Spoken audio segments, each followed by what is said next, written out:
Assalamualaikum warahmatullahi wabarakatuh. Halo semuanya, jumpa kembali dengan saya, Kang Restu. Apa kabar kalian semua?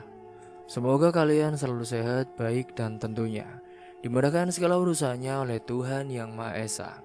Amin amin ya rabbal alamin. Oke, seperti biasa, kali ini saya akan menceritakan sebuah kisah horor. Dan bagi kalian yang baru bergabung di channel kami, jangan lupa klik tombol subscribe-nya dan juga klik lonceng notifikasinya agar kalian tidak ketinggalan cerita-cerita menarik dan terbaru dari channel kami. Oke, terima kasih. Dan langsung saja tanpa lama-lama lagi, ini dia ceritanya. Maryam duduk di kursi kayu tua di teras rumah, memandangi ladang kosong di hadapannya. Embun pagi belum sepenuhnya hilang dari dedaunan pisang yang tumbuh liar di samping rumah. Ibunya Mak Sena sudah berangkat ke sawah sejak subuh. Sementara itu, Maria masih menimbang-nimbang langkah berat hari ini. Menjajakan jamu ke pasar atau menyusuri jalan kampung dengan keranjang rotan di tangan seperti biasa. Maryam, ia menarik nafas dalam. Bayangan wajah suaminya Arman kembali melintas. Wajah penuh darah di rel kereta. Tubuh yang hancur karena nekat lari dari kerjaan. Dari kejaran warga setelah ketahuan mencuri ayam dan juga barang-barang berharga lainnya. Maryam tidak pernah tahu kalau Arman sudah sejauh itu. Dulu saat menikah, lelaki itu tampak biasa saja, tenang, agak pendiam, tapi cukup manis dalam berbicara. Tapi nyatanya, manisnya hanya di mulut saja. Sejak kematian Arman 3 bulan lalu, hidup Maryam berubah drastis. Ia bukan hanya menjadi janda di usia muda, tapi juga mewarisi hutang suaminya yang tak pernah ia tahu ada. Hutang itu sebesar 5 juta kepada Pak Tamrin, juragan sembako paling disegani dan dibenci sekaligus di desa Samong. Maryam tahu tak bisa lari darinya.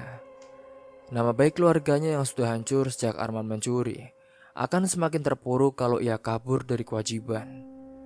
Dan Pak Tamrin tidak main-main. Lelaki berperut buncit dan bermata sipit itu pernah mengancam akan menyita rumah kalau Maryam tak segera membayar. Hei, Maryam, ingat ya, suamimu itu pernah hutang kepadaku 5 juta. Kalau tidak segera dibayar, bunganya akan semakin naik. Iya, Pak. Maryam selalu teringat ucapan-ucapan dari Pak itu. Singkatnya saat ini jam sudah menunjukkan pukul 9 pagi. Maryam pun mengganti baju dengan kebaya sederhana berwarna coklat. Membenarkan sanggulnya lalu memeriksa keranjang jamu. Botol-botol kaca berisi kunyit asam, beras kencur, dan sirih. Manjakani berderet rapi saat itu. Ada juga beberapa bungkus kecil obat masuk angin dari ramuan tradisional. Ia mulai menyusuri jalanan kampung, menyapa beberapa ibu-ibu yang sedang menyapu halaman. Beberapa membalas dengan senyum kikuk, ada juga yang pura-pura tak melihat. Itu sudah biasa. Memang sejak Arman mati, pandangan orang-orang telah berubah. Seolah Maryam ini ikut mencuri ayam, ikut mencuri harta benda yang lainnya, dan ikut diseret ke rel kereta. Stigma-stigma negatif itu terus menempel kuat pada keluarga Maryam. Jamu, Bu. Ini ada kunyit asamnya masih hangat, kata Maryam, menawarkan ke Bu Sarti, istri Pak RT. Bu Sarti hanya menatapnya sekilas, lalu masuk ke dalam rumah. Tak ada jawaban. Maryam menahan nafas, ia pun melanjutkan langkah tanpa berkata apa-apa. Ia sudah biasa diacuhkan, sudah biasa dipandang sebelah mata. Ia tahu betul yang mereka bisikan di belakang. Itu kan janda Arman ya, si pencuri ayam itu. Cantik sih, tapi soal hidupnya, sial sekali ya, Bu. Setelah hari mulai mendekat, Maryam memutuskan berhenti sejenak di bawah pohon beringin di pertigaan jalan. Ia membuka botol kecil dan meneguk sedikit jamu sendiri. Tenggorokannya kering seperti dompetnya yang kini hanya berisi 2 lembar uang 2000-an. Ketika sedang bersantai, sebuah motor butut tiba-tiba berhenti di hadapannya.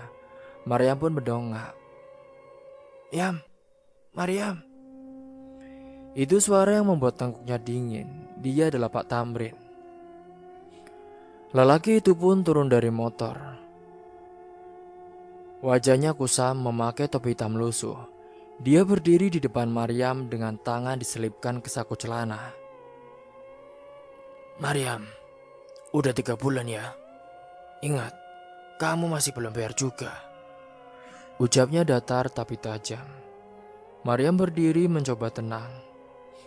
"Pak, saya belum bisa lunas, Pak. Tapi saya janji saya cicil.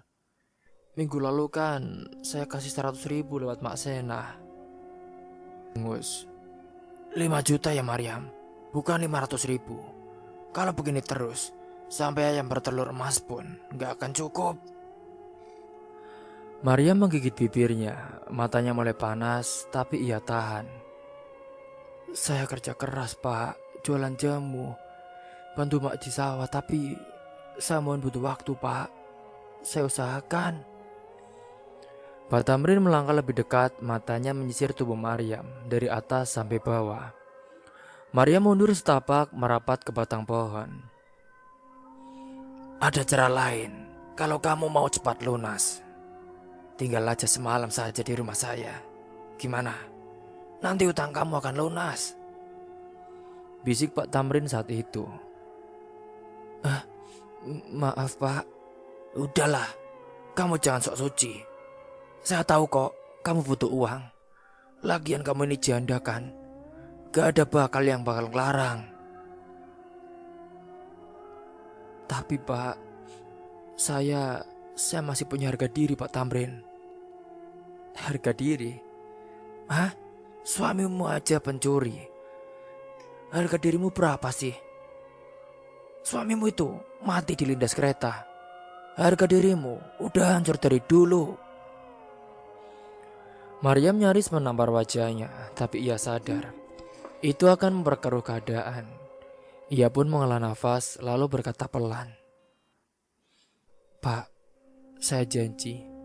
Saya akan bayar, Pak. Tunggu saja." Pak Tamrin mencibir lalu menaiki motornya. Sebelum pergi, ia sempat menoleh dan berkata, "1 bulan lagi, kalau belum lunas juga, saya datengin rumah kamu." Maryam berdiri diam, tangannya gemetar. Ia benci lelaki itu. Tapi lebih dari itu, ia benci keadaan yang maksanya harus terus tunduk di bawah ancaman. 5 juta mungkin bagi orang lain tidak seberapa, tapi bagi penjual jamu keliling sepertinya, itu berarti sangat nyata. Ia pun kembali berjalan, kali ini menuju pasar, mencoba menjual sisa jamunya ke para pedagang sayur dan juga tukang daging. Untungnya beberapa dari mereka masih bersedia membeli. Setidaknya hari ini ia bisa membawa pulang Rp27.000. Malam harinya Maryam duduk di samping ibunya yang sedang menambal baju kerja. Rumah mereka sederhana, hanya berdinding papan. Beratap seng berkarat, Maryam menyodorkan sebagian uang hasil jualan ke ibunya. Mas Ena menatap putrinya sebentar saat itu. "Nak, disimpan saja dulu, nanti buat beli beras." Maryam menggeleng. "Mak, ambil aja, Mak. Saya masih bisa makan nasi jagung. Yang penting Mak sehat." Mas Ena menarik nafas, matanya menerawang. "Kamu ketemu Pak Tamrin hari ini?" "Iya, Mak. Dia minta saya lunasi dalam sebulan. Kalau enggak, katanya rumah mau didatengin sama dia, Mak." "Anakku, kalau Mak mati duluan, kamu hati-hati ya, Nak. Dunia ini gak adil. Orang miskin kayak kita bisa diinjak kapan saja." Maria mengangguk pelan. Ia tahu ibunya bicara dari luka dan pengalaman panjang. Tapi ia tak akan menyerah. Ia tak mau jadi budak keadaan. Ia akan mencari jalan. entah bagaimana caranya. Dan ketika malam makin larut, angin dari selapapan rumah membawa dingin dan suara burung. Tapi hati Maryam lebih dingin dari udara manapun. Ia tak takut gelap, ia hanya takut kalau harapan itu perlahan mati di dalam dirinya. Dan malam itu ia bersumpah takkan pernah biarkan dirinya dijual hanya karena utang yang bukan ia buat. Tak peduli seberapa keras dunia maksanya tunduk, ia akan melawan, pelan-pelan, satu persatu. Namun pagi itu, tubuhnya sudah kalah sebelum sempat berbuat banyak. Langkah Maryam tertatih saat menyusuri jalan kampung. Matahari belum sepenuhnya tinggi, tapi keringat dingin sudah membasahi punggungnya. Siang malam tadi ia hanya tidur 2 jam. Perutnya hanya terisi nasi dan juga lauk garam. Semua uang hasil jualan kemarin ia sembunyikan, menyimpan diam-diam di dalam kaleng, bekas di bawah tempat ia tidur. Ia bahkan berbohong kepada Mbak Sena bahwa tidak ada yang laku hari itu, agar ibunya tidak meminta uang itu untuk belanja kebutuhan harian. Maryam tahu resikonya, tapi pikirannya hanya satu. Utang itu harus lunas, tak ada jalan lain. Ia bahkan kini mengurangi porsi makannya sendiri, tak beli sabun, tak beli minyak rambut, tak pernah lagi menjahit baju yang sobek. Semua ia sisihkan demi uang yang ia harus tabung, melunasi utang-utang dari almarhum suaminya. Seiring berjalannya waktu, langkahnya makin goyah saat melintas di dekat lapangan bola. Suara anak-anak bermain terdengar di kejauhan, namun telinganya berdengung. Pandangannya buram botol-botol jamu yang ada di dalam keranjang. Di tangan kanannya mulai terasa berat, seperti ditimpa batu. Tiba-tiba semua gelap, tubuh Maryam roboh ke pinggir jalan. Tepat di bawah pohon trembesi besar yang daunnya belum sepenuhnya gugur. Tak ada orang yang melihat saat tubuhnya jatuh. Tak ada yang menolong kecuali satu orang. Ketika Maryam membuka matanya, yang pertama kali ia lihat adalah langit-langit putih dengan suara mesin pelan di kejauhan. Bau antiseptik menyengat di hidungnya dan tubuhnya lemas seolah tulangnya hilang. Lalu terdengar suara laki-laki datang.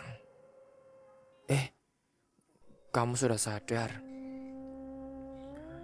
Maria menoleh pelan, seorang lelaki duduk di kursi sebelah ranjang. Sekitar usianya akhir 20-an, wajahnya bersih, alisnya tegas dan tatapannya teduh. Rambutnya tersisir rapi, bukan warga Samong. Dia adalah orang kaya dengan penampilan yang menawan. Kamu siapa, Mas?" tanya Maryam dengan pelan, nyaris berbisik. Lelaki itu tersenyum kecil saat itu. "Oh, namaku Raka. Aku yang bawa kamu ke sini." "Ah?" Maria mengerutkan dahi, ia mencoba mengingat, tapi kepalanya malah berdenyut. "Kamu pingsan. Tadi aku temuin kamu di pinggir jalan. Aku lewat karena mau ke lokasi survei tanah di daerah sini. Terus lihat kamu tergeletak. Ya jadi aku langsung bawa kamu ke puskesmas," jelas Raka. Maryam malingkan wajah, bingung dan tak tahu sekaligus. Tubuhnya sudah dipindahkan, ia bahkan tak sadar apa yang terjadi pada dirinya beberapa jam terakhir. Di meja kecil samping ranjang ada air putih dan roti yang masih utuh. "Oh iya, kamu belum makan kan? Ini makan dulu ya." Maria mengangguk pelan tapi tidak bicara. Ia menunduk menyembunyikan rasa malu dan getir yang menyesakkan dadanya. Saat itu, Raka mengambil roti dan menyodorkan. "Sudah, gak usah malu. Ini makan dulu. Kamu butuh tenaga. Tadi tekanan darahmu sangat turun banget. Kata perawat, kamu juga kurang makan dan kelelahan." Dengan tangan gemetar, Maria menerima roti itu dan menggigit dengan kecil. Lidahnya pahit, tenggorokannya seret, tapi ia paksa menelan. Sambil mengunyah, matanya melirik ke arah lelaki asing itu. "Kamu Orang mana, Mas? Oh, aku kerja di kantor pengembang properti. Jadi, hari ini aku tuh mau ke lokasi tanah yang di arah barat desa ini. Oh, gitu ya, Mas. Iya, tapi malah ketemu kamu di duluan. Mariam hanya bisa mengangguk pelan, ia tak tahu harus berkata apa. Beberapa saat kemudian perawat datang, memberitahu bahwa Mariam sudah boleh pulang jika ia merasa kuat. Raka pun langsung menawarkan untuk mengantar.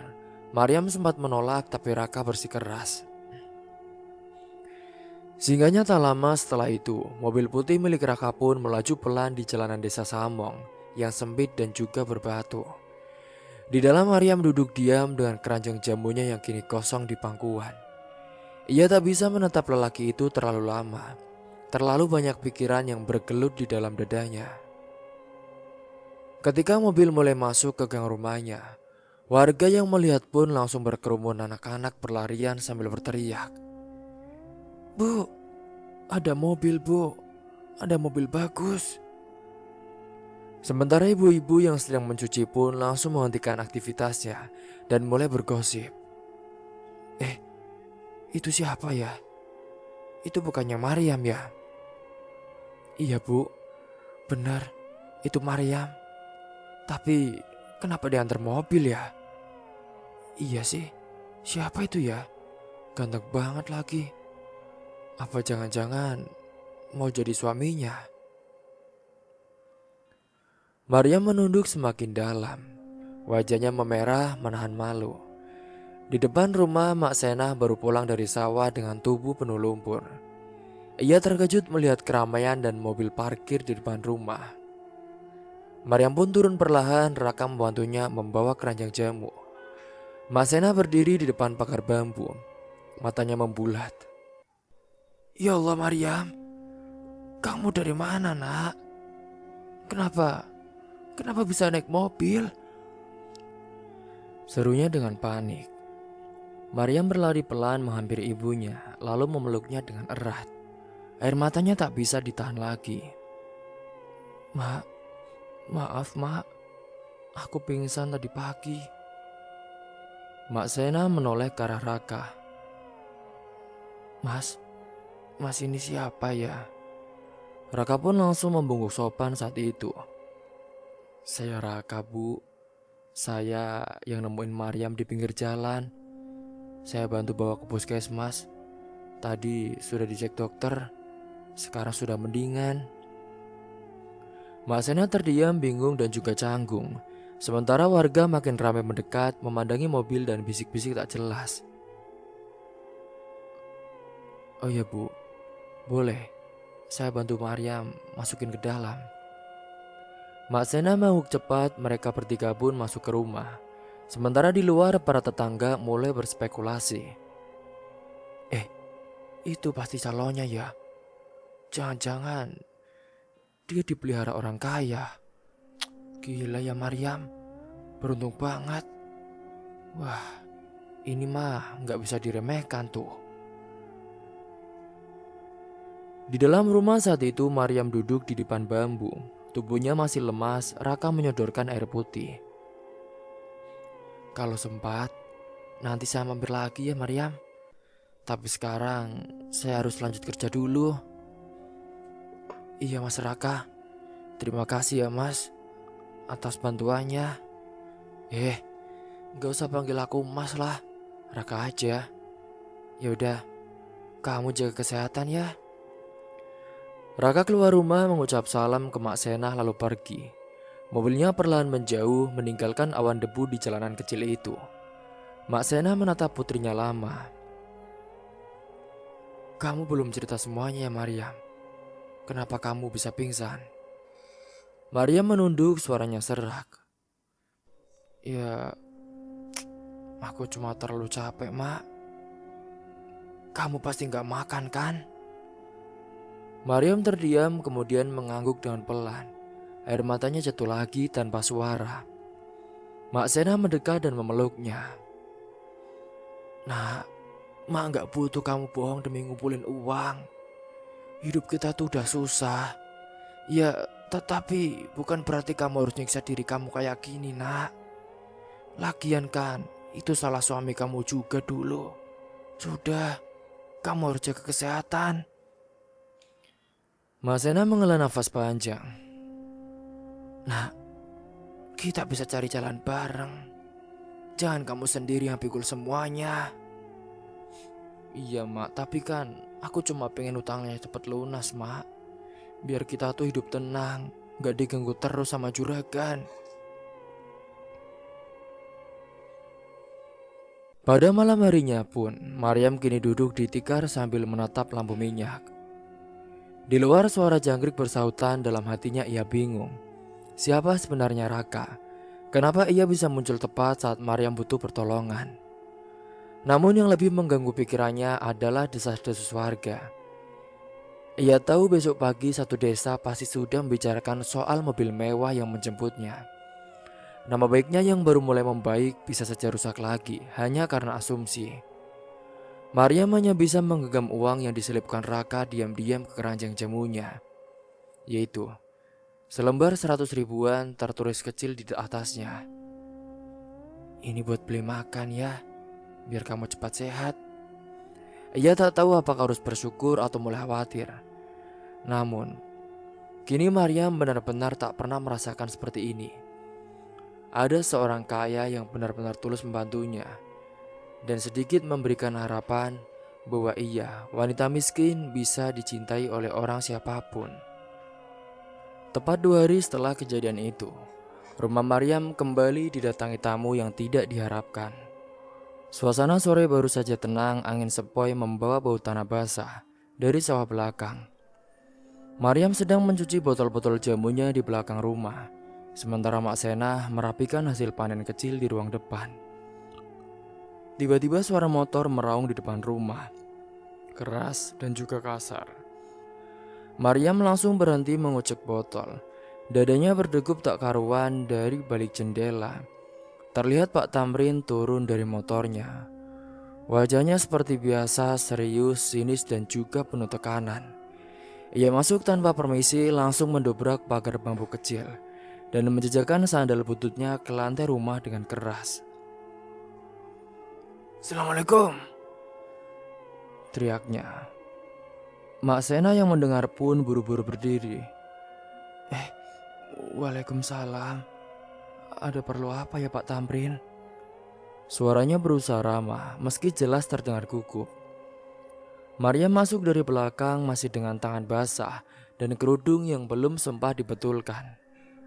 Pak Tamrin duduk di kursi kayu membanting tubuhnya dan langsung bersandar seperti rumah itu miliknya. Besok udah masuk tanggal 1 ya. Artinya sudah waktunya tagihan jatuh tempo. Kalau gak dibayar, bunganya nambah. Ingat, sudah 3 bulan saya masih sabar. Tapi kalau terus begini, maaf, saya gak bisa. Mbak Sena menunduk saat itu. Kami tahu Pak, kami juga sedang berusaha, tapi keadaan belum memungkinkan. Maryam berdiri di dekat tiang rumah tak berkata apa-apa. Ianya menatap Pak Tamrin dengan pandangan datar. Hatinya mulai panas tapi ia tahan. Pak Tamrin menoleh ke arah Maryam saat itu. Sebenarnya ada solusi cepat Yam. Kalau kamu mau semua beres, gampang aja. Maryam tidak menjawab tapi sorot matanya berubah tajam. Kalau kamu mau, kamu bisa jadi istri muda saya. Saya ini orang mapan, rumah ada, warung lancar. Kamu gak akan susah hidupnya. Ibu kamu juga pasti akan terjamin makmur. Mak Sena langsung berdiri saat itu, wajahnya pucat.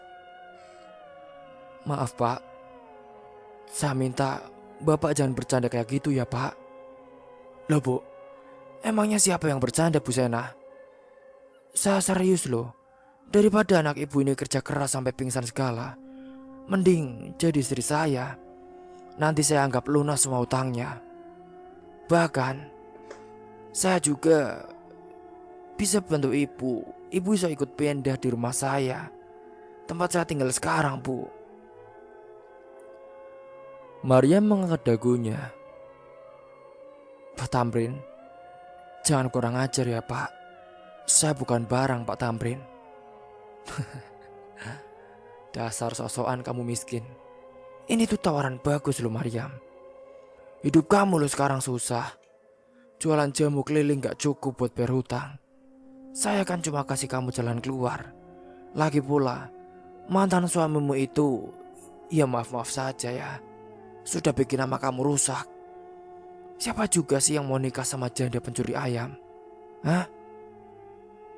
Pak Tamrin, cukup ya Pak. Anak saya bukan pelacur, bukan pencuri. Bukan juga perempuan yang bisa dibeli dengan utang. Yang berutang itu almarhum suaminya, Pak, bukan Maryam. Mak Sena semakin mengeras meski tangannya gemetar saat itu. Ia benar-benar sudah tak kuat dengan ucapan dari Pak Tamrin. Namun Pak Tamrin hanya menyeringai. Ia berdiri dan merapikan kerah bajunya. Saya tuh cuma tawarin ya Bu. Kalau gak mau, ya sudah. Tapi mulai besok, utangnya kena bunga 100.000 seminggu. Saya tunggu pelunasannya minggu depan. Kalau enggak, saya datangi lagi dan jangan salahkan saya. Kalau saya bawa saksi dan juga surat. Silakan saja Pak, saya hadapi, kata Maryam tanpa menoleh. Pak Tamrin menatap Maryam sejenak, tatapan penuh kemarahan. Ia pun membalikkan badan dan keluar dari rumah, membanting pintu kayu hingga engselnya berderit. Suara motornya memekakan telinga saat ia pergi. Di luar, beberapa anak kecil yang tadi pagi bermain langsung berlarian menjauh, sementara Mak Sena duduk perlahan di dipan. Tangannya menutupi wajahnya, ia menangis dalam diam. Maria mendekat duduk di samping ibunya. Ia memegang tangan ibunya yang kasar karena bertahun-tahun menggenggam cangkul dan juga sabit. Mak, maafkan aku ya Mak. Maryam, ini bukan salah kamu nak. Mak cuma takut kamu ambil jalan yang salah karena kamu merasa tertekan. Mak, sampai mati pun Mak, aku gak bakal mau jadi istri dia Mak. Mending aku ngamen di pasar, mending aku bersihin kandang ayam tiap hari asal bukan itu jalannya Mak. Iya Maryam, Mak tahu perasaan kamu. Mak Sena menatap putrinya lalu memeluknya dengan erat. Pelukan seorang ibu yang ingin menelan seluruh kesedihan anaknya agar tak menyisakan beban di pundaknya. Tapi kenyataannya beban itu terlalu besar untuk seorang Maryam. Singkat cerita, pada malam harinya setelah selesai sholat, kini Maryam duduk memandangi kaleng bedak bekas yang ia sembunyikan di bawah tikar. Di dalamnya ada sisa uang Rp275.000, namun belum cukup untuk setengah dari utang pokok. Ia menghela nafas lalu menulis angka-angka di kertas itu. Ia menghitung kemungkinan dari hasil jualan pinjaman atau kerja sambilan. Pikirannya kalut. Bahkan sampai ia terlelap masih terbayang wajah sinis Pak Tamrin. Tatapan yang ingin membeli kehormatannya dengan harga murah. Hingga malam itu pun ketika ia tertidur. Dan keesokan paginya Maryam kembali mengisi botol-botol jamu dengan tangan dingin. Kali ini ia membawa lebih banyak meski tahu belum tentu semua akan terjual. Ia bertekad apapun yang terjadi, ia akan berjuang. Ia tak ingin utang itu mengikat hidupnya selamanya. Dan ia pasti akan buktikan bahwa kehormatan perempuan tak bisa dihitung dengan bunga utang. Tapi apa yang belum ia tahu adalah perjuangannya baru saja dimulai. Dan sosok Raka yang sempat hadir 2 hari lalu belum benar-benar pergi dari hidupnya. Raka adalah cerminan hidup yang membuat Maryam semakin semangat menjalani kehidupan ini. Ia berharap bahwa ada orang baik yang benar-benar bisa menolongnya, dan ia juga berhak mendapatkan rasa cinta dari orang yang ia suka. Pada pagi itu, langit desa Samong tampak bersih. Awan berarak tenang di atas hamparan sawah yang mulai menguning. Maryam melangkah ringan membawa keranjang jamu. Meski semalam ia tidur larut sambil menghitung uang dan merencanakan rute dagangannya. Ada semangat berbeda dalam langkahnya. Entah karena tekad yang menguat atau karena bayangan sosok yang tiba-tiba muncul dalam mimpinya semalam. Dia yang tak lain adalah sosok Raka. Dengan senyum tipisnya dan mata yang tak seperti orang lain. Maryam baru saja keluar dari gang sempit menuju jalan besar desa saat sebuah suara memanggilnya dari arah warung tua di ujung jalan. Maryam, Ia menoleh cepat. Lelaki itu berdiri di depan warung milik Purini, memegang sebungkus roti dan juga air mineral. Hari itu ia memakai kaos putih polos dan celana panjang. Tampak santai tapi tetap rapi. Maryam terdiam sejenak, tak menyangka mereka akan bertemu lagi secepat ini. Mas Raka? Raka pun menghampiri dengan senyum ramah. Kebetulan banget nih Maryam. Aku baru selesai beli sarapan. Ini lagi nyiapin beberapa tukang buat mulai proyek di arah bukit sana. Oh, yang tanah di belakang kandang sapi itu ya mas? Betul.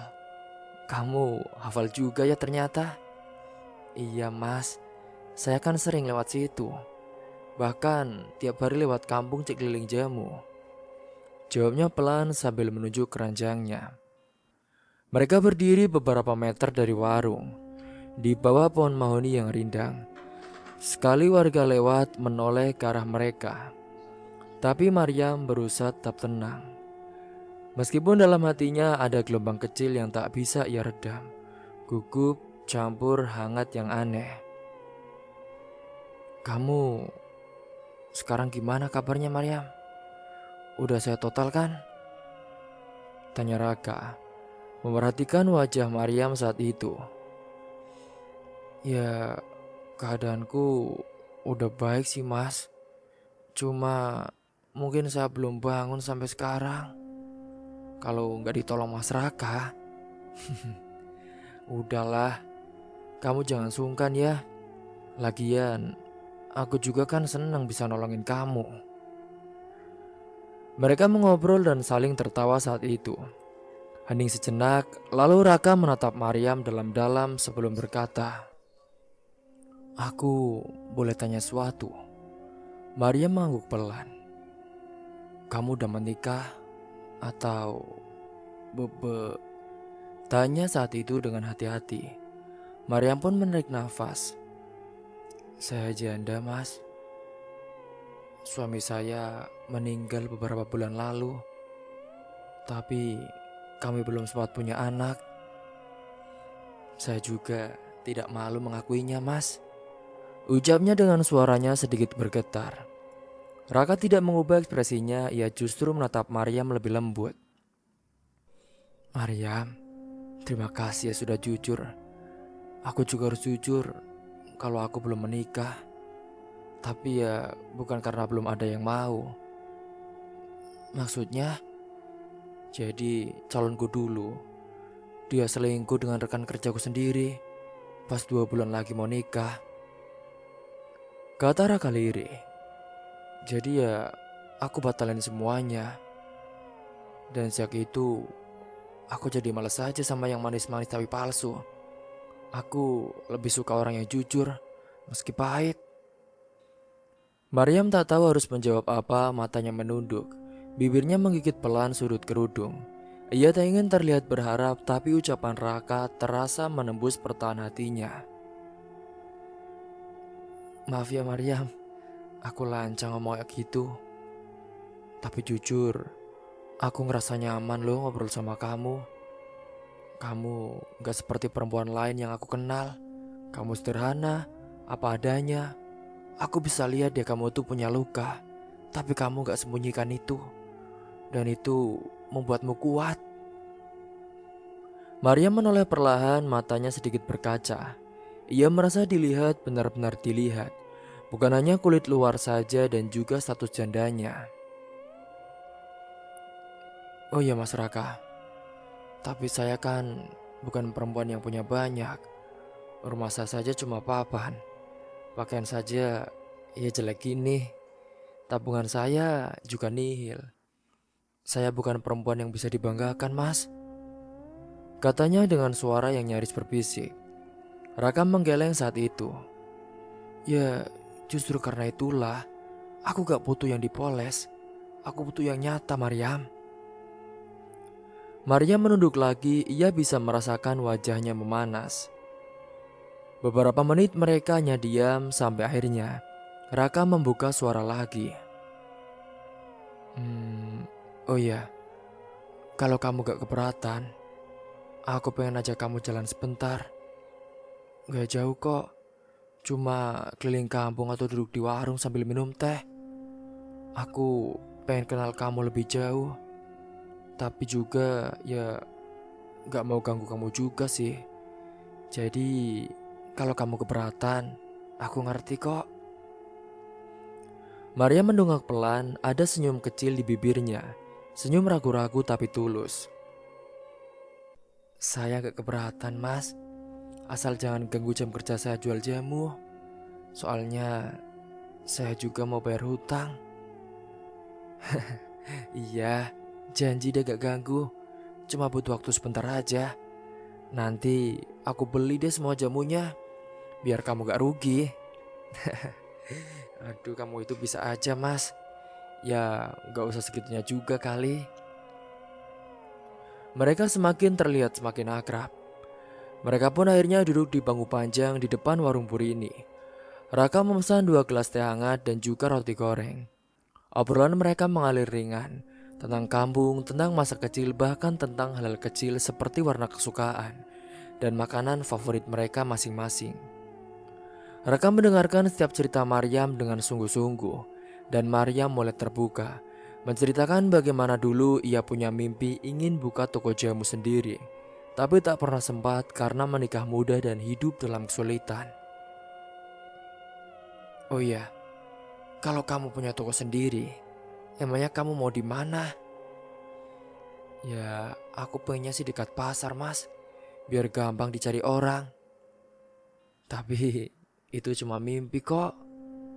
Loh, kalau mimpinya dikejar pelan-pelan, bisa aja jadi kenyataan. Maria menatapnya lama. Tapi saya belum pernah punya orang yang percaya saya bisa, Mas. Maryam, mulai sekarang satu orang sudah ada. Aku. Sore hari mulai datang. Suasana desa tetap tenang, tapi di hati Maryam ada sesuatu yang bergemuruh. Ia tak tahu apakah ini perasaan cinta atau sekedar rasa nyaman yang lama hilang. Tapi satu yang pasti, ia tidak takut menatap wajah Raka. Ia tidak merasa kecil atau dihina, bahkan direndahkan. Kini untuk pertama kalinya sejak lama, Maria merasa dihargai sebagai manusia, bukan sebagai janda, sisa masalah orang lain. Bahkan sebelum berpisah, Raka pun menawarkan tumpangan pulang. Tapi Maria menolak dengan halus. Gak usah, Mas, aku gak enak. Soalnya biar gak jadi bahan gosip, Mas. Tapi kalau Mas mau datang ke rumah, kapan-kapan aja ya. Saya dan Ma siap nyuguhin teh panas dan makanan favorit Mas. Iya deh, aku catat undangannya ya. Nanti aku datang bukan sebagai tamu, tapi sebagai teman dekat kamu yang ingin kenal lebih dekat. Nanti aku juga janji bakal kenalin kamu ke keluarga aku. Maria mengangguk pelan lalu melangkah pulang sambil menahan senyum. Di dalam keranjang botol-botol jamu belum semuanya laku. Tapi hatinya hari itu terasa paling penuh. Ia belum tahu kemana arah semua ini, tapi untuk pertama kalinya langkahnya terasa ringan, bukan karena hidup lebih mudah, tapi karena tak lagi dijalani sendirian. Ketika ia pulang berjualan saat itu, ia tersenyum sendiri. Bahkan Mak Sena yang di rumah, ia sangat senang ketika melihat Maryam tampak bahagia. Maryam, kamu kenapa sih? Dari tadi di jalan, Mak liatin kok kayak lagi bahagia banget. Iya, Mak. Soalnya hari ini aku bertemu Mas Raka. Dia katanya mau main ke rumah kita, Mak. Terus nanti aku mau diajak ke rumahnya. Ya Allah, mungkin dia suka sama kamu kali ya. Nggak juga, Mak. Ya udah deh, Mak. Aku mau siap-siap dulu ya, mau mandi. Gerah habis jualan. Ya sudah, nanti makan ya. Itu Mak udah masakin. Iya, Mak. Oh ya, Mak. Ini ada uang sedikit. Aku tabung ya, Mak, buat bayar hutang. Iya, Mariam. Semoga hutangnya cepat lunas ya. Biar kita nggak diteror terus sama juragan. Iya, Mak.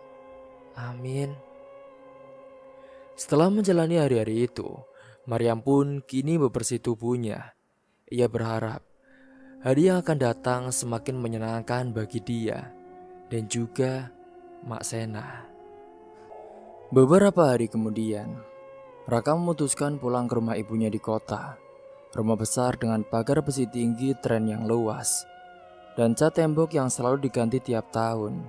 Ibunya Bu Erna, perempuan parubaya yang terkenal lingkungannya sebagai wanita penuh gengsi, duduk anggun di ruang tengah sambil menyerbu teh hangat. Wajahnya putih bersih, kerutan terawat, pakaian selalu serasi, dengan perhiasan kecil di leher dan juga jemarinya. Raka, kamu tuh kan sudah berumur sekarang sih. Berapa umur kamu? 28, Bu. Kenapa sih, Bu? Kamu tuh sudah hampir kepala 3 ya, Raka. Jadi kapan kamu nikah? Ibu ini bukan apa-apa ya. Tapi nanti kalau ibu mati, siapa yang jagain rumah kamu? Siapa yang lanjutin keturunan? Raka hanya tersenyum tipis, ia sudah hafal nada itu. Nada seorang ibu yang menganggap pernikahan adalah pelengkap kehormatan keluarga. Oh iya, ibu juga udah nemuin jodoh buat kamu, Nak. Itu anaknya Bu Retno, teman pengajian ibu yang cantik, kaya yang kerja di bank. Dia juga kan orang kaya, mobilnya 2, tanahnya ada 5 kapling di Semarang. Nanti kamu tinggal nikah saja, langsung aman hidup kamu. Ibu, aku tuh ya, Bu, menikah bukan cari yang kaya, Bu. Aku cari tenang, cari yang bisa aku percaya. Bukan cuma isi rekeningnya saja, Bu. Ya tapi kamu kan juga harus mikir nama baik keluarga dong. Masa kamu bawa asal perempuan ke rumah ini sih? Ibu gak mau ya kamu nikah sama orang sembarangan. Apalagi yang gak jelas asal-usulnya. Raka menatap ibunya dengan sabar. Ibu, pokoknya nanti kalau aku sudah ada waktunya, aku bakal bawa calon ke sini. Tapi aku minta sama ibu jangan paksa aku nikah sama orang yang bahkan aku belum kenal ya, Bu. Aku gak mau. Oke? Ya sudahlah. Tapi intinya ya, jangan sampai kamu bawa-bawa cewek kamu janda atau perempuan yang gak sepadan sama kamu. Ibu malu kah? Kita ini kan keluarga terpandang. Masa sih kamu sampai suka sama cowok kampungan? Udahlah, Bu. Setelah itu, Raka tak menjawabnya lagi. Di benaknya hanya ada satu wajah, yaitu Mariam. Perempuan yang jujur, sederhana, dan tulus. Meski hidup dalam keluarga yang serba kekurangan, ia tahu ibunya tak akan mudah menerima Mariam. Tapi ia juga tahu hatinya sudah mantap. Tak butuh waktu lama untuk menyadari bahwa Mariam adalah orang yang membuatnya merasa pulang. Meski tak ada hubungan resmi, Raka tahu rasa itu sudah nyata. Sementara itu di desa Samong, Mariam kembali menyusuri jalan pasar, membawa keranjang jamunya. Hari itu panas menyengat, peluh membasahi pelipis, dan langkahnya sedikit berat karena banyak dagangan belum laku sejak pagi. Ya Allah, kok hari ini dagangan sepi banget sih? Singgahnya saat melewati depan rumah Pak RW, Mariam melihat 2 lelaki berdiri di bawah pohon asam. Salah satunya bersandar di sepeda motor memakai topi miring dan kaos robek. Ia kenal lelaki itu. Dia adalah Sarman, salah satu anak buah Pak Tarmin, juragan yang masih memiliki utang. Lelaki itu sering terlihat mengantarkan beras ke warung dan dikenal suka mabuk jika malam tiba. Melihat Mariam berdagang saat itu, Sarman pun melambainya. Jamu, sini, cepat. Mariam pun mendekat dengan hati-hati, apalagi dia adalah pelanggan pertamanya. Iya mas, mau yang mana ya mas? Ya yang buat tenaga lah, soalnya badanku pegel semua nih. Aku habis begadang semalam. Cepat, kasih yang pahit-pahit sedikit. Mariam mengeluarkan botol temulawak dan menyodorkannya. Sarman pun menerimanya dan langsung menenggak tanpa menawar. Temannya ikut-ikutan minum dari botol yang lain. Tapi begitu Mariam menyebutkan harga, keduanya hanya tertawa. Mas, jadi totalnya 50.000 ya mas semuanya. Apa? Kamu pikir aku mau bayar ya? Gila ya. Tapi mas, ini kan modal saya jualan. Kalau mas gak bayar, saya rugi mas. Rugi? Emangnya rugi buat apa sih? Si itu kan janda. Masa masih hitung-hitungan? Sudah untung jamunya saya minum. Sudah ya, jangan banyak bacot. Nanti kamu mau tak lempar keranjangmu. Mariam hanya menunduk. Tangan kanannya menggenggam erat sisi keranjang. Ia ingin melawan, ingin membela haknya, tapi tubuhnya gemetar. Dulu pernah sekali ia berteriak saat diperlakukan tidak adil oleh orang seperti ini. Dan yang terjadi adalah malah botol-botol jamunya dilempar ke parit. Jadi ia malah menjadi rugi makin banyak. Daripada semua dagangannya dihancurkan, Mariam pun memilih diam. Iya mas, gak apa-apa diminum aja. Sarman terkekeh lalu meremas botol kosong dan melemparkannya sembarangan ke tanah. Nah, gitu dong. Kayak gini aja sombong. Untung kamu masih cantik, Yam. Kalau enggak, udah gue gibeng lo botol-botolnya. Setelah merampas dagangan dari Mariam, lelaki itu naik motor dan melaju sambil tertawa. Mariam hanya berdiri diam menggigit bibirnya kuat-kuat agar air matanya tidak jatuh. Ia merapikan botol yang berantakan dalam keranjang, lalu berjalan perlahan. Pundaknya menunduk tapi hatinya penuh api. Ia tahu, di desa ini janda selalu berada di ujung lidah orang-orang. Apapun yang dilakukan selalu salah, jualan pun dianggap cari perhatian. Diam dianggap sombong, bahkan kerja kerasnya pun tak pernah dihargai. Sesampainya tiba di pertigaan dekat warung Burini, Mariam duduk sebentar. Kepalanya pusing, panas lelah, dan rasa marah ditelan dalam-dalam, bercampur menjadi satu. Ia membuka botol air dan meneguk sedikitnya. Tak lama kemudian saat itu, suara mobil mendekat, Mariam pun menoleh. Mobil putih berhenti perlahan di depannya. Itu adalah Raka, yang turun dari dalam dengan senyum yang lebar menyambut Mariam yang kelelahan. Mariam, ketemu lagi ya kita. Mariam buru-buru berdiri dan menyembunyikan wajahnya yang masih memerah karena menahan rasa sedih. Mas Raka, ngapain kesini lagi mas? Ya aku kangen lah sama kamu. Sekalian mau beli jamu, boleh nggak? Mariam tertawa kecil meski matanya berkaca-kaca. Raka bisa melihat itu. Kamu habis dimarahin orang. Kok kamu sedih gitu sih Yam? Tanya Raka. Mariam menggeleng cepat. Nggak apa-apa kok mas. Aku cuma capek aja. Tapi matamu merah loh. Iya mas.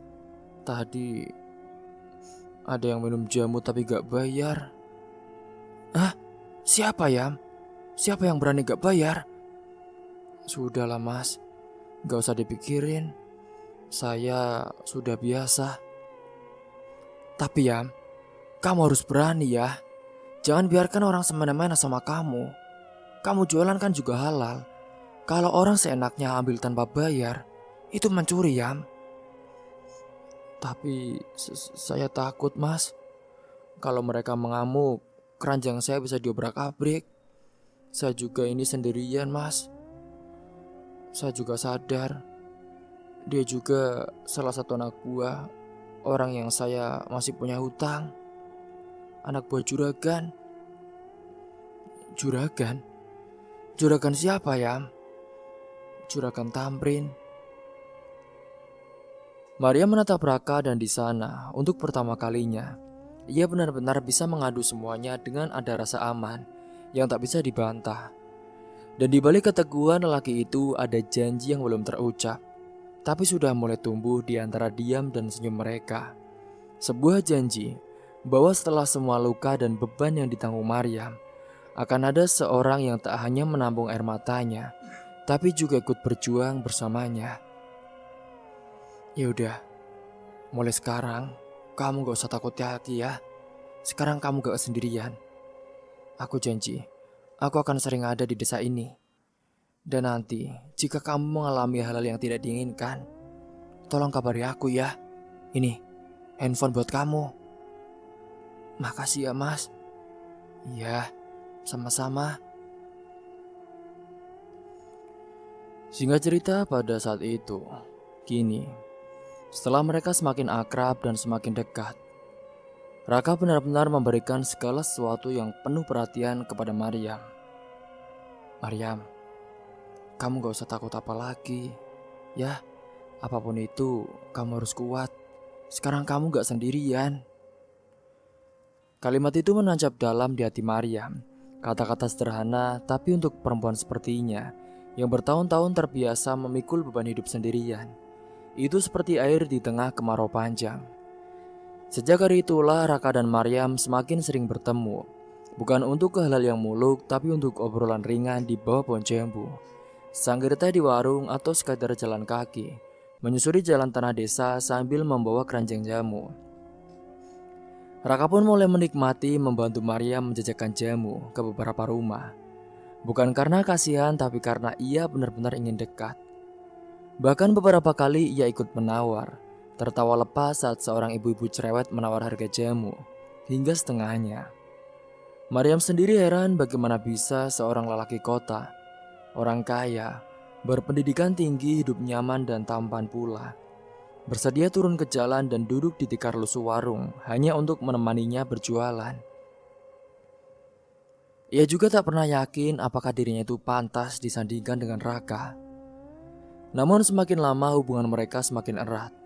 Tak ada kata pacaran, tak ada sentuhan tangan, tapi semua tahu ada cinta yang sedang tumbuh pelan, tanpa dipaksa, tanpa pura-pura.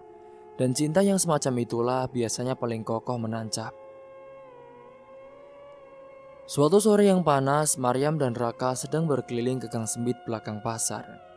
Hari itu, Maryam membawa banyak jamu karena seminggu lagi akan ada hajatan besar di balai desa, dan beberapa orang pesan dari sekarang. Raka pun ikut membawakan keranjang cadangan. Mereka tertawa ringan saat melewati anak-anak kecil yang bermain lumpur dan saling ciprat. Namun suasana berubah saat mereka sampai di dekat kandang ayam milik Pak Harto. Di sana, dua orang lelaki berdiri santai sambil merokok, dan Maryam langsung kenal wajah-wajah mereka. Salah satunya adalah Sarman, orang yang beberapa hari lalu minum jamunya tanpa membayar, dan sering sekali ia melakukannya. Yang satu lagi bernama Darto, ia juga anak buah juragan Tamrin. Mata Sarman langsung melotot saat melihat Maryam dan Raka berjalan. Janda cantik sama pacar barunya nih. Teriaknya sambil tertawa. Maryam menegang, tapi sebelum ia sempat berkata apa-apa, Sarman sudah melangkah. Ia melangkah cepat mendekat dan mencoba menarik keranjang di tangan Raka.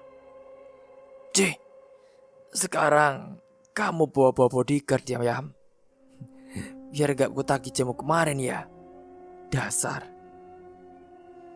Raka yang melihat itu pun segera menahan tangan Sarman. Lepas ya. Kalau kamu gak bisa beli, jangan maksa. Ini dagangan orang. Urusan desa. Kamu jangan campuri urusan orang. Ucap Sarman sembari mendorong dada Raka. Raka tak mundur. Kalau urusannya penindasan, saya ikut campur. Darto yang tadinya hanya mengamati mulai mendekat. Tapi sebelum mereka sempat bertindak, dua pria berbadan besar keluar dari balik tikungan gang. Mereka berpakaian sopan tapi berpostur kekar dan mata tajam yang mengawal Raka. Mau apa kalian, ah? Berani kalian sama bos kami? Lepaskan tangan perempuan itu. Kami sarankan, kalian pergi, kata salah satu pengawal Raka. Sarman dan Darto pun saling pandang, mereka menimbang. Melawan sekarang artinya babak belur. Akhirnya mereka pun mundur dengan wajah merah padam, lalu kabur menyusuri gang sambil meludah ke tanah. Wah, dasar bajingan. Cuh. Raka mendekat ke Maryam yang masih berdiri dengan membeku. Maryam, kamu gak apa-apa kan? Maaf ya, tadi ada sedikit kejadian. Iya, mereka lagi selalu gitu, Mas. Sudah, di sini kan masih ada aku. Aku janji gak akan biarin kamu dilecehkan terus. Ini harus selesai, Maryam. Di sisi lain saat itu Sarman dan Darto pun langsung melaporkan kejadian itu kepada Pak Tamrin. Mereka melebih-lebihkan cerita, seolah-olah Raka memukuli mereka dan membawa pasukan ke desa untuk mengusik kenyamanan warga. Mendengar berita itu pun darah Pak Tamrin semakin mendidih. Tak hanya karena anak buahnya dikejar, tapi juga karena Maryam kini punya pelindung. Sesuatu yang selama ini tak ia harapkan yang terjadi. Jadi kamu mau main kasar? Oke. Gumam Pak Tamrin di ruang tamunya. Kalau begitu, kita main dengan cara lama. Singgahnya malam itu juga ia pun memanggil seorang ke rumahnya. Lelaki tua bertubuh kecil, berambut lepek dan berupa yang sangat menyengat. Ia masuk membawa buntalan kain hitam. Dialah Mbah Nurmaji, dukun santet paling disegani dari desa seberang. Konon orang yang disantetnya akan terkapar dalam 3 malam sebelum tubuhnya membusuk tanpa sebab. Bahkan bisa saja tak ditemukan penyakitnya oleh dokter manapun. Orangnya siapa yang mau disantet? Mana? Tanya Mbah Nurmaji sambil membuka gulungan kertas dan juga kemenyan. Ini Mbah, namanya Raka. Ia tinggal di rumah kontrakan dekat bukit. Kerjaannya ngawasi proyek. Tapi sekarang dia jadi hama. Aku minta hancurkan dia, Mbah. Bikin dia ngeluh sakit, atau kalau bisa buat dia mati dengan pelan-pelan. Itu pekerjaan mudah bagiku. Yang penting ininya aja yang banyak. Udah, Mbah, masalah duit gampang. Dukun itu mengangguk, ia pun mulai mengoleskan darah ayam ke boneka jerami dan membaca mantra-mantra di bawah cahaya lilin merah. Dari wajah Pak Tamrin terlihat jelas ia merasa menang. Namun keesokan harinya, kabar aneh menyebar. Raka terlihat segar bugar masih turun ke lokasi proyek. Bahkan sempat menolong seorang petani yang jatuh dari traktor.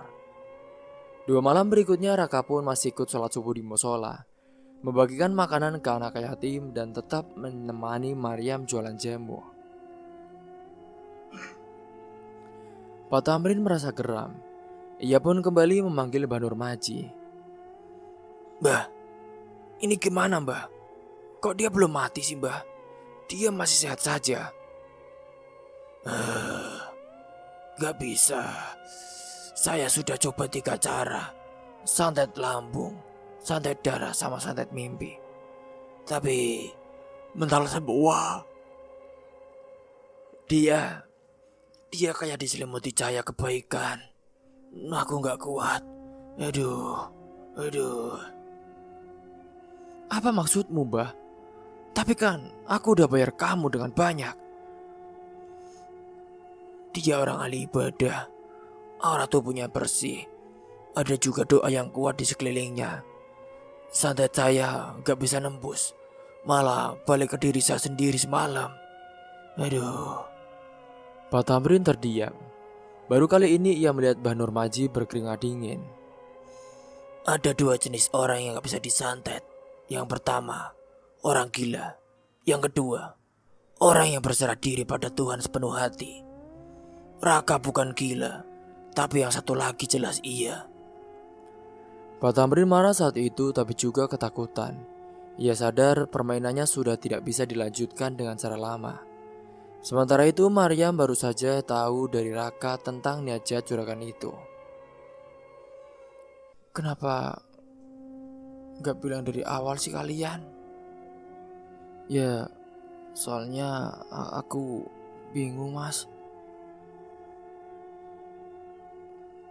Karena aku gak takut, selama aku gak salah. Intinya Tuhan yang jaga. Dan selama kamu butuh aku gak akan mundur Maryam, ucap Raka. Maryam menatap Raka lama dalam dirinya. Cinta tak lagi sekedar benih, tapi tumbuh jadi pohon kokoh yang perlahan membuatnya merasa ini bukan hanya lelaki, tapi takdir, dan dari sinilah segalanya akan berubah. Itulah yang terus diingat Maryam setiap kali dunia berusaha menjatuhkannya. Tapi malam itu ada satu babak yang akhirnya selesai. Kini ditemani oleh Raka hutangnya, sebeban bertahun-tahun yang sejak kematian Arman terus menempel di pundaknya. Perlahan airnya mulai terangkat. Sementara di tempat lain, tepat di dalam rumah berpenerangan temaram dan dinding penuh jelaga asap dupa, Pak Tamrin marah besar Mbah Nurmaji duduk gemetar di tikar loso. Wajahnya pucat, benda-benda yang tadi disusun rapi untuk ritual satu persatu dilempar ke sudut ruangan. Boneka santai dibakar, benang hitam pun diputus paksa. Dasar tak berguna.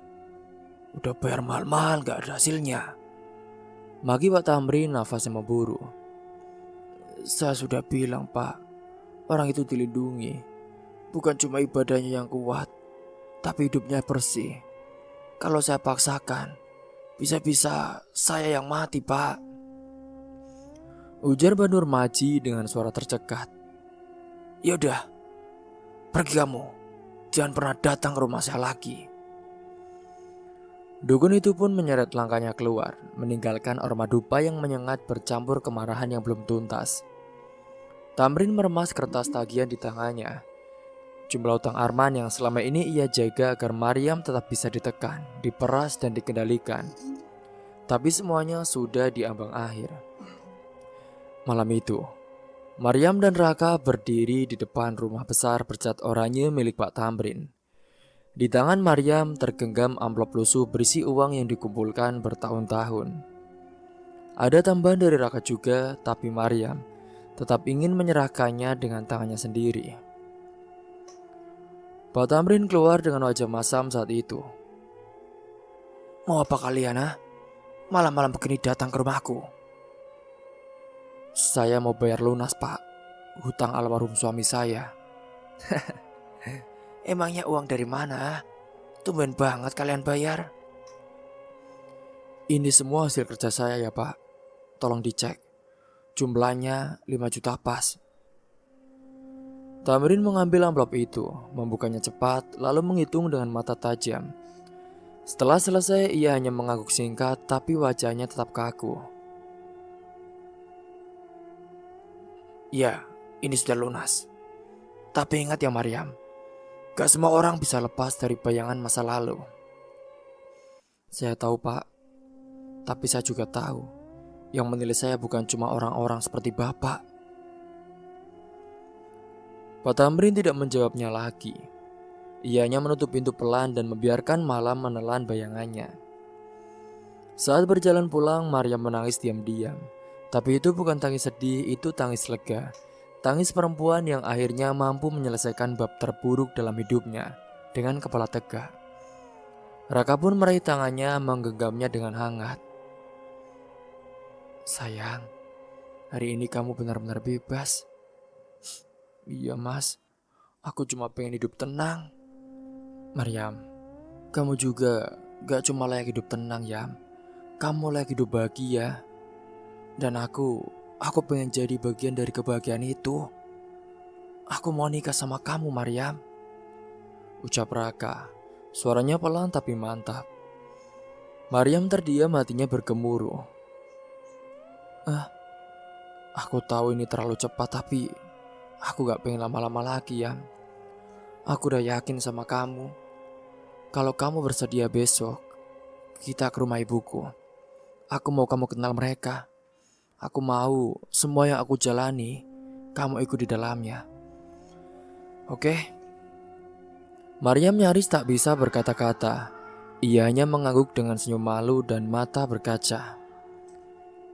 Kini singkatnya, keesokan harinya mereka berangkat ke kota. Maryam mengenakan kebaya sederhana warna hijau tua dan kerudung bersih yang dijahit Mak Sena sendiri. Wajahnya hanya dipoles bedak tipis. Raka menyetir sendiri mobilnya penuh semangat. Ia sekali melirik Maryam dan menangkan hatinya yang gugup. Singkatnya sampainya di rumah besar bercat putih itu. Maryam makin mengecil karena rumah itu terlalu megah untuknya. Ia bahkan merasa kerikil di teman pun lebih mahal dari semua pakaian yang ia punya. Tapi ia tetap masuk, mengikuti Raka yang penuh percaya diri. Di ruang tamu, Bu Erna duduk di sofa besar dengan gaun motif emas. Wajahnya kaku saat melihat Raka datang bersama seorang perempuan. Bu, ini Maryam. Kenalin, Bu. Perempuan yang pengen aku nikahi. Calon istriku, Bu. Bu Erna hanya menoleh singkat lalu membuang muka. Maryam menunduk, tangan di pangkuan. Namanya siapa itu? Saya Maryam, Bu. Maryam. Namanya kampungan sekali sih. Emangnya kerja di mana? Ucapnya dengan cuek. Maryam tercekat mendengar ucapan itu. Saya jual jamu, Bu. Keliling kampung. Jual jamu? Tapi kok dilihat-lihat wajahmu ini kayak udah pernah menikah ya. Sudah menikah ya sebelumnya? Iya, Bu. Saya janda. Suami saya meninggal, tetapi saya belum punya anak. Mendengar ucapan itu, suasana mendadak senyap. Raka menggenggam tangan Maryam di bawah meja untuk menenangkannya. Janda? Jual jamu? Dari desa? Orang tuamu pasti petani miskin ya? Maryam hanya mengangguk dengan perlahan. Ia benar-benar tak mau berbohong. Warna pun menghela nafas panjang, lalu mendadak ia berdiri sambil memegangi dadanya. Kamu serius, Raka? Kamu menikahi perempuan seperti ini? Iya, Bu. Aku serius, Bu. Emangnya kenapa sih, Bu? Ya, ini kan anak petani, janda, bukan siapa-siapa. Kamu tega sih? Emang kamu gak malu? Nanti ibu yang malu tahu. Kamu kan bisa dapat perempuan mana saja. Kenapa harus? Tubuhnya limbung saat itu. Raka pun langsung memegangi tubuh ibunya yang tiba-tiba lemas. Dan setelah mendengar semua ucapan itu, ternyata Bu Erna pingsan. Ia tak kuat setelah mendengar kabar bahwa Raka lebih memilih gadis janda itu. Ibu, Bu. Bu Erna pingsan, beberapa pembantu panik dan langsung membawa air dan minyak angin. Raka membantu membaringkan tubuh ibunya di sofa. Sementara Maryam berdiri bingung dan juga tertegun. Ia merasa bersalah tapi juga luka. Setelah Bu Erna ciuman, ia hanya berkata lirih pada Raka. Kalau kamu masih mau nikah sama dia, jangan pernah bawa dia ke rumah ini. Ibu tak sudi. Mendengar itu, Maryam tak tahan lagi. Dengan mata basah, ia berpamitan dan berjalan keluar sambil menahan nafas dan tangis yang hendak meledak. Raka menyusulnya dan berhasil menyusul sebelum Maryam masuk ke mobil. Maryam, dengar dulu. Aku malu, Mas. Aku udah nekat datang, berharap bisa diterima. Tapi ternyata Aku cuma bikin aib di mata ibumu, Mas. Raka mengusap pipi Maryam dengan lembut. Yam, aku gak peduli ya. Yang penting kamu. Aku mencintaimu karena kamu apa adanya, Maryam. Kalau ibu belum bisa terima, biar waktu yang bicara. Tapi aku tetap akan nikah sama kamu. Kamu yakin, Mas? Maryam memeluk Raka dengan erat. Iya, 1000% aku yakin. Aku gak pernah setegas ini ya. Kamu akan jadi istriku. Aku janji. Hari itu, meski pulang dengan hati berat, Maryam tahu ia telah memilih laki yang tepat. Laki yang akan berdiri di sisinya bahkan saat seluruh dunia menolaknya. Dan dari titik itulah mereka siap menantang segalanya dengan bersama. Namun di sisi lain saat itu yang tidak diketahui oleh Raka, ibunya benar-benar tak terima jika anaknya itu menikahi janda kampung. Ia lebih memilih wanita itu harus dimusnahkan atau tidak, hilang sejauh-jauhnya dari dunia ini, agar Raka tidak pernah menemukan dia lagi. Intinya, aku janji, Maryam. Kini, namun di balik semua itu, di kota besar tempat Berna tinggal, amarah diam-diam terus menyala. Perempuan itu tak hanya kecewa tapi juga merasa dihianati, karena Raka anak satu-satunya yang selama ini ia harapkan menjadi pewaris martabat dan kekayaan keluarga, malah memilih janda miskin dari desa yang bahkan menurutnya tak pantas menyentuh lantai rumahnya. Bu Erna tidak menunjukkan kebencian itu secara terang-terangan. Ia tahu, semakin ia melarang semakin kuat tekad Raka. Maka ia pun memainkan peran sebaliknya, berpura-pura menerima dengan senyum manis dan nada lembut yang dipelajari dari tahun-tahun pergaulan elitnya. Ia menghubungi Raka mengajak bicara dan pura-pura membuka hatinya. Raka, ibu sadar sudah terlalu keras. Maafkan ibu ya, nak. Sejak kejadian itu 3 minggu lalu, ibu jadi gak enak. Ibu sadar kalau kamu bahagia dengan Maryam, ibu juga harus ikut bahagia. Ibu ingin kamu undang Maryam ke rumah ya. Ibu mau minta maaf langsung, mau kenal lebih dekat. Mendengar itu Raka sempat terkejut. Bagaimana bisa hanya dalam waktu 3 minggu saja ibunya bisa berubah dengan secepat itu, bahkan 360 derajat. Dari awalnya yang sangat benci, kini ingin mengenal dengan baik. Namun ia tahu ibunya keras kepala, tapi mungkin itulah takdir, waktulah yang melembutkannya. Tanpa ragu ia pun menyampaikan kabar itu kepada Maryam. Maryam, aku seneng banget tahu. Ibu katanya mau minta maaf langsung sama kamu. Ini pertanda baik. Akhirnya semua bisa menyatu. Maryam awalnya ragu, tapi melihat wajah Raka yang penuh harap, ia pun luluh. Ia pikir mungkin benar, mungkin Tuhan sedang melunakkan hati Bu Erna menjelang hari besar mereka. Memang seminggu lagi mereka sudah berencana menikah, apapun yang terjadi. Tapi kini dengan ibunya yang mau memberikan minta maaf, Raka berpikir semuanya akan sesuai dengan rencana. Maryam pun dengan senang hati menerima undangan makan malam di rumah Bu Erna.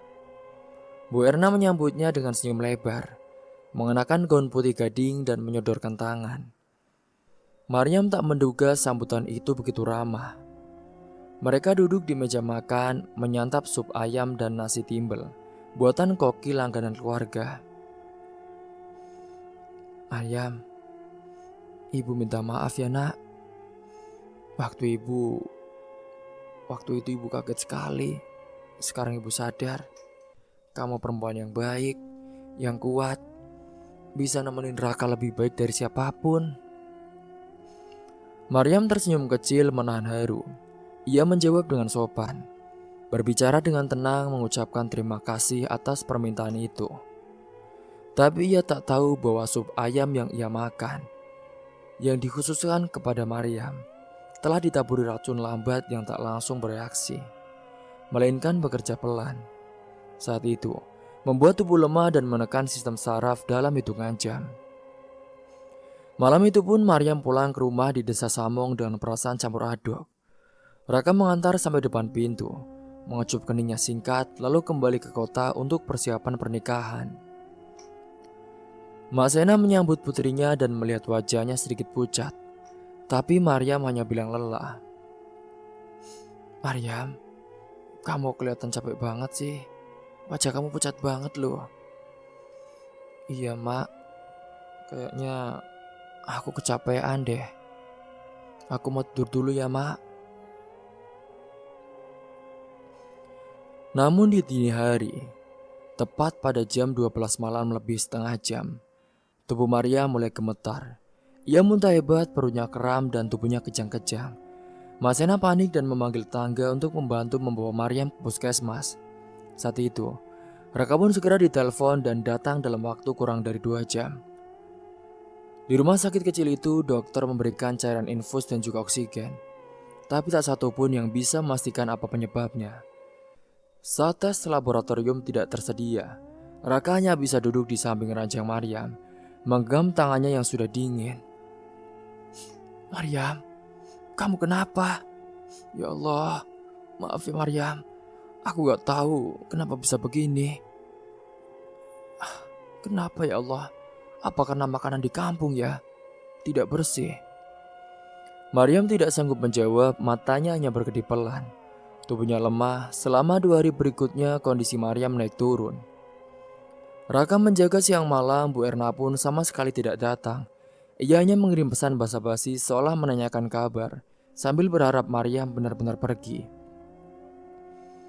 Hingga akhirnya pada malam itu, kurang dari seminggu sebelum pernikahan, malam yang seharusnya menjadi malam penuh harapan berubah jadi malam kematian. Tepat malam ketika mereka harusnya menyebar undangan pernikahan. Ketika Raka keluar sebentar untuk membeli makanan, dan Mak Sena pulang sejenak ke rumah untuk mandi, dan mengambil pakaian rumah sakit itu hampir kosong. Ternyata Bu Erna datang diam-diam. Ia mengenakan mantel panjang dan kerudung besar menutupi wajahnya. Ia menyusup ke ruang Maryam saat semua suster di ruang lain. Maryam setengah sadar tak mampu berbicara. Matanya terbuka setengah, nafasnya pelan. Bu Erna mendekat saat itu. Kamu mungkin gak tahu ya.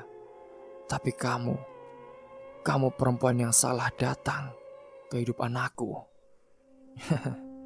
Kamu tidak akan merusak garis darah keluarga kami. Aku tidak sudi."